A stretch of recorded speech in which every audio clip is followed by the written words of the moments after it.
episode of the Lil Snoop Project. As always, I'm your host, the one and only Lil Snoop. And if you don't believe me, look at the hat. Look at the hat. Ain't that a beauty? Ain't that a beauty? Yeah, I got it custom made just yesterday. I went to the mall with my friends and I had a little bit of cash on me and I said, you know what? I'm gonna get my own custom made hat.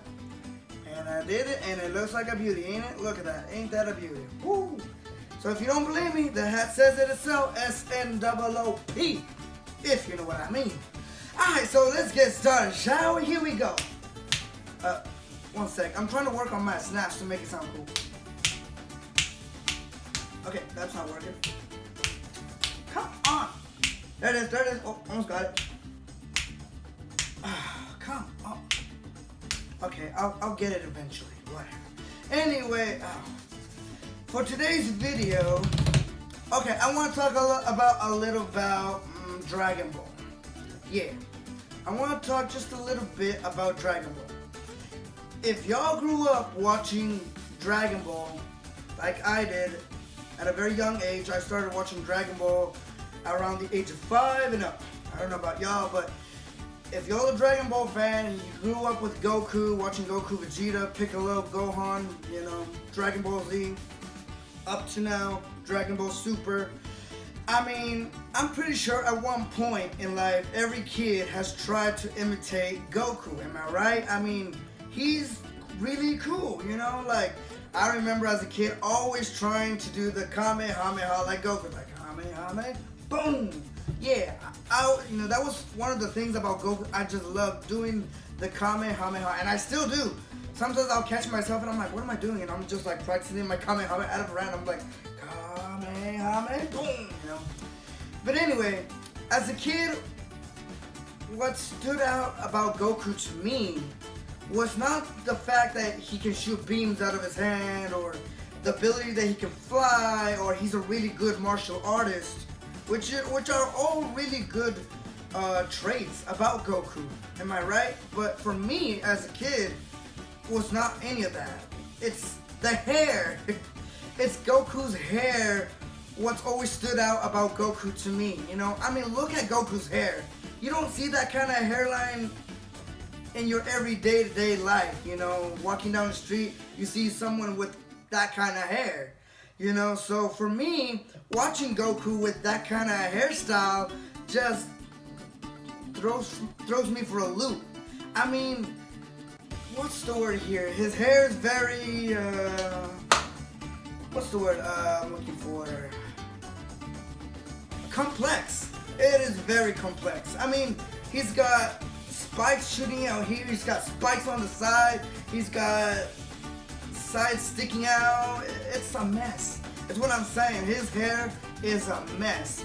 And if you notice in the anime shows, sometimes Chi-Chi gets mad at Goku because she wants him to look nice. And she tells Goku, Goku, what's the matter with you? You're a father, you have kids, at least take the time to comb your hair and look nice once in a while.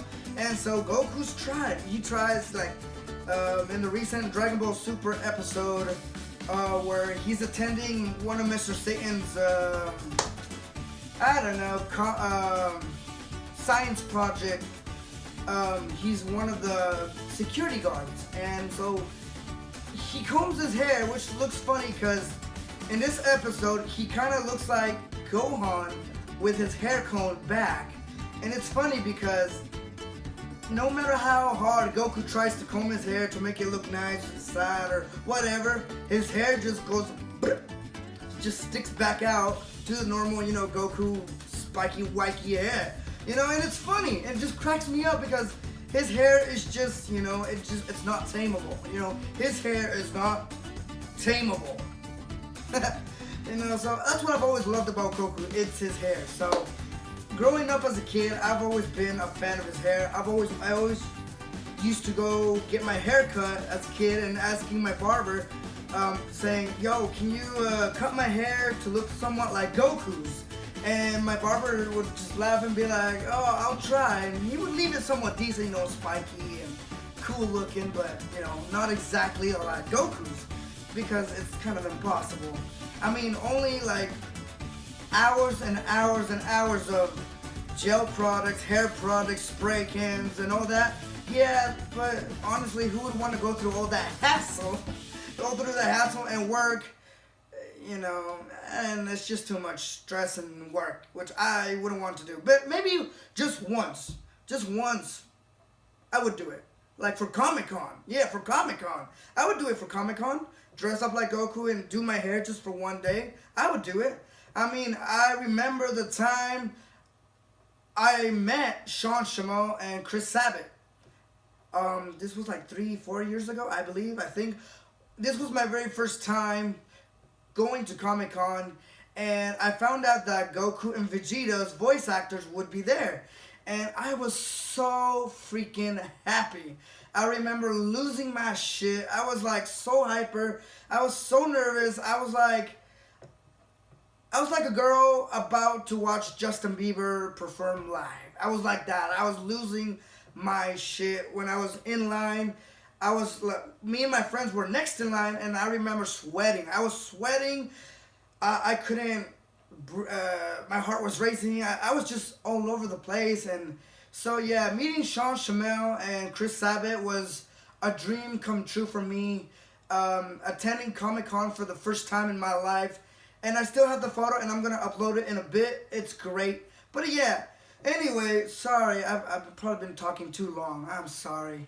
But what I'm trying to say is, this video is about me giving you guys a little small demonstration of how I do my hair in the mornings, trying to look somewhat like Goku, even though it doesn't look like Goku's, but it's similar, you know, it's spiky like a Saiyan's, you know. So I'm just saying, I'm just throwing it out there, just trying to show you guys how I do my hairstyle in the morning. So yeah, sorry if I blabbed on too much, but anyway, here we go. And I still can't get my snap.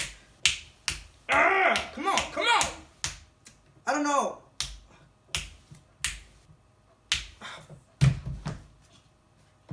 Frick this.